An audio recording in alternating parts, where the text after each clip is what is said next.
अपनी चित्तवृत्तियों को समाहित करें भगवान के चरणों में।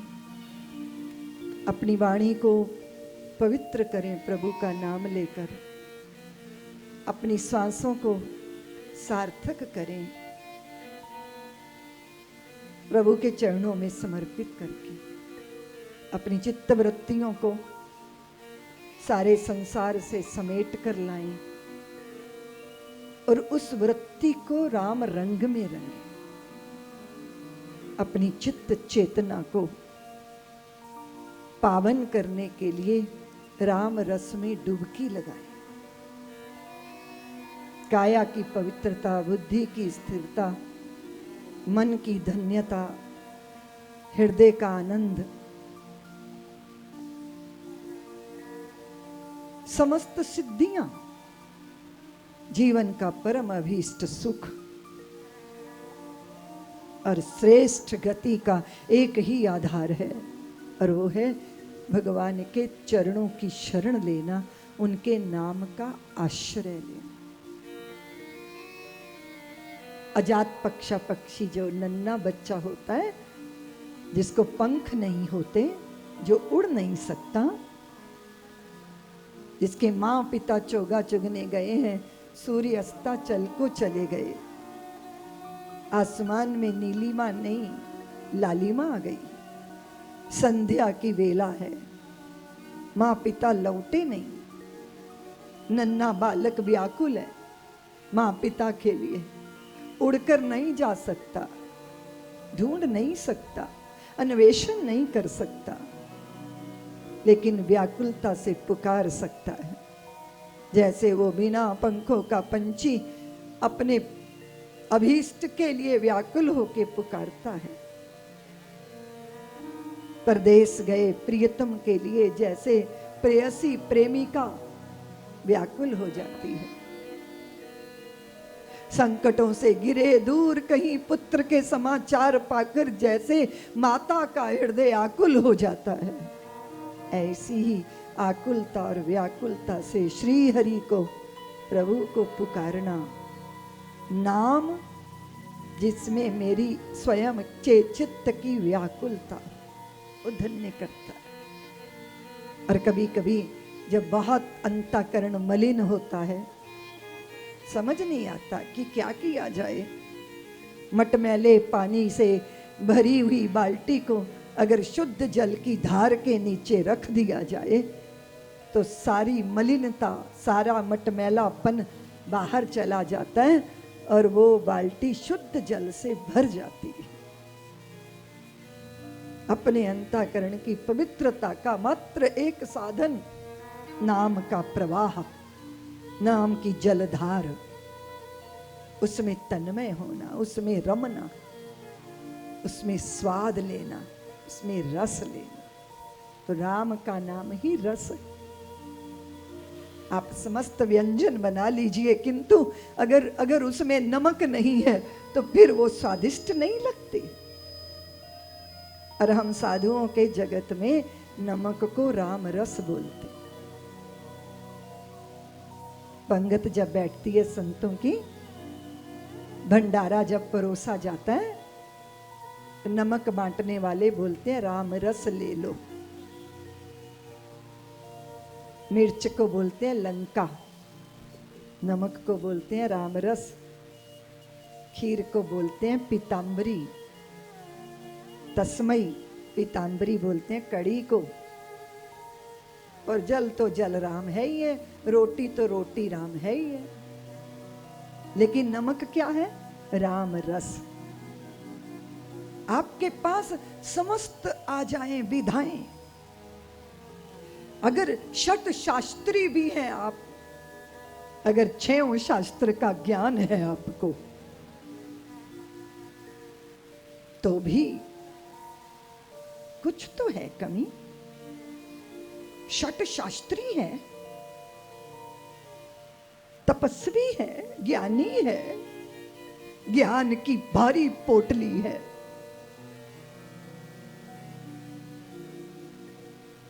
दोपहर को वापिस आए, पत्नी ने भोजन परोस दिया, पहला कौर मुख में गया, क्षुब्ध हो गया चित्त। आज फिर तुम नमक डालना भूल गई, तुम प्रमाद करने लगी हो, भोजन में नमक नहीं है। पत्नी बोली, आग बबूले क्यों हो रहे हो, गुस्सा क्यों कर रहे हो? शट शास्त्री, तुमको धैर्य नहीं है? तुमको प्रतीक्षा भी नहीं करनी आती? अरे छोड़ो, तुम तो प्रतीक्षा भी नहीं कर सकते। अरे तुम शट शास्त्री हो, तुम्हें अपनी जिह्वा पर ही अंकुश नहीं। पत्नी की बात दिल में लग गई। पत्नी की बात, हाँ मैं विद्वान हूं, शट शास्त्री हूं, मुझे मेरी जिह्वा पर अंकुश नहीं है। उठकर खड़े हो गए, थाली को सरका दिया, घर से निकल गए। पत्नी ने हाथ पकड़ा, झटका मार दिया।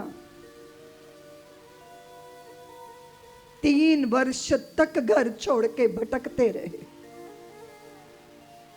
3 वर्ष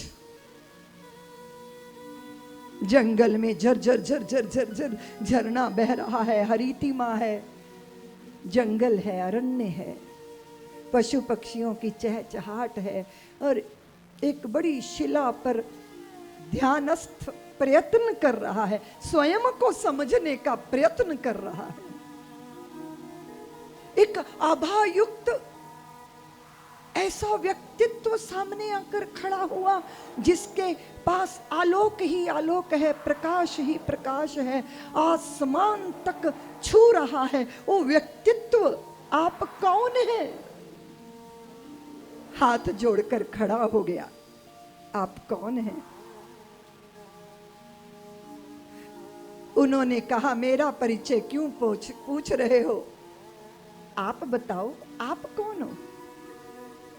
तो बोला, मैं शास्त्रों का बोझा ढोने वाला मालवाही हूं। जैसे छकड़ा बोझा ढोता है ना, मैं भी तथाकथित ज्ञान का बोझा ढोने वाला मालवाही। मेरा कल्याण कीजिए, मुझे मार्ग बताइए। तो वे जो प्रकट हुए थे, उन्होंने कहा कि तुम्हें नमक की जरूरत है। ये आश्चर्य में डूब गया। 3 साल पहले नमक की बात पर ही तो घर छोड़कर आ गया था, और आप कह रहे हो मुझे नमक की जरूरत है? तो वो बोले, हाँ तुम्हें नमक की जरूरत है। तेरे पास ज्ञान के व्यंजन तो बहुत हैं, लेकिन उसमें भक्ति का नमक नहीं है, इसलिए तुम्हें नमक की जरूरत है। कहाँ भटक रहे हो? जाओ घर वापिस, और चित्त में भक्ति के रस का प्रादुर्भाव करो। सारा संसार टटोलने की जरूरत नहीं है। प्रेम रस, भक्ति का रस, समर्पण का रस, अगर बहुत सारी जानकारियां भी हैं तो वो कल्याण नहीं करने वाली। रसाप्लावित चाहिए चित्तवृत्ति, और कदाचित वो रस की तलाश ने तो विषयों के जगत के कीचड़ में डुबोया। इंद्रियों के माध्यम से यत्र तत्र सर्वत्र विषयों के मलमैले मटमैले कीचड़ के तालाबों में तो डुबकी मारते रहे। चाह तो रस की ही थी, पर दिशा गलत थी।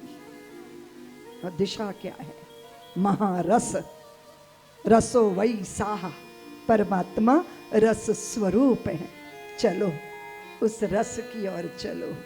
रोम रोम से पुकारो, भावों से पुकारो, वाणी से पुकारो, आंखों के आंसुओं से पुकारो, हृदय की धड़कन से पुकारो, और ऐसा पुकारो कि पुकार ही रह जाए और पुकारने वाला विदा हो जाए। राम नाम संकीर्तन।